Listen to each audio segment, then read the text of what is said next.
Good morning mga kananay. Tulog pa nga yung mga junakas ko at lumangon na nga ako para magbukas na muna natin yung dahil. Kala.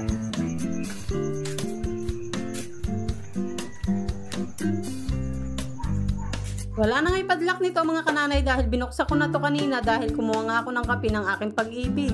Laking bagay nga na nabuksan muli itong aming tindahan. Yung pang araw-araw na pangangailangan nga namin dito na nga namin nakukuha. Bukas na nga rin ako ng tindahan mga kananay at kung mapapansin nyo nga wala na nga nakadisplay sa harapan dahil hindi pa nga ako nakakapamalengke.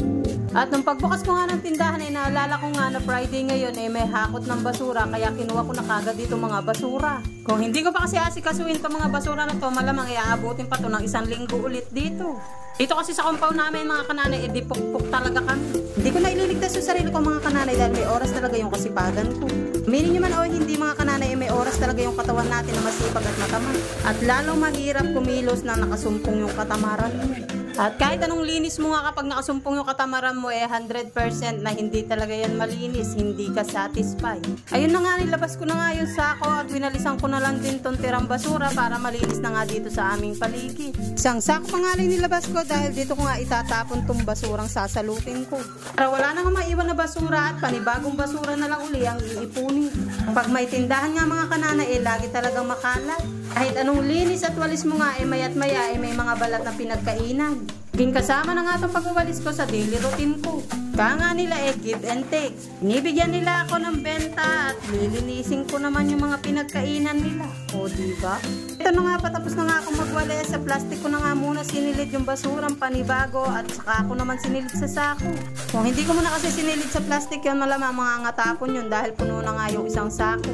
Nailabas ko na nga yung basura at nakapagwalis na rin ako dito sa loob at kumuha uli ako ng walis tingting at dustpan dahil sa harap naman ako ng tindahan magwawalis.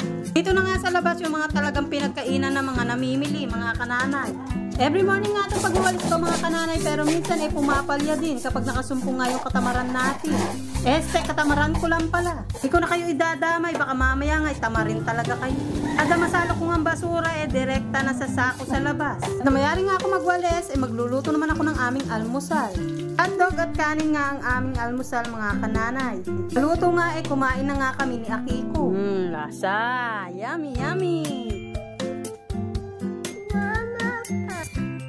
Kami na nga rin kumakain dyan dahil nauna na nga yung ate niya dahil nga may pasok. At hindi niya pa nga kayang kumain mag-isa kaya naman sinusubuan ko pa. Itong batang to mga kananay, mahilig naman to sa hotdog pero kapag nilabayan mo nga yung kanin ng toyo, ay nakakalimutan na yung hotdog. Mas gugustuhin niya pa talaga yung toyo yung ilabay mo sa kanin. At panigurado nga mapapalakas talaga siya ng kain. Tumayo nga muna ako dito para isulong yung gatong sa pinakukuluang tubig mainit. Si Akiko nga kumuha naman ng kanyang tubig.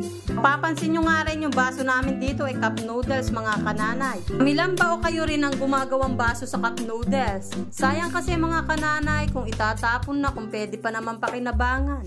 Comment nyo naman dito mga kananay kung kayo rin ginagawang baso yung cup noodles. Para alam ko naman na may karamay kami. Balik tayo sa pagkain namin mga kananay. Tulog pa kasi si nanay at ang aking kapatid kaya kami pa lang talaga yung kumakain. Hanggang dito na lang muna mga kananay. Thanks for watching.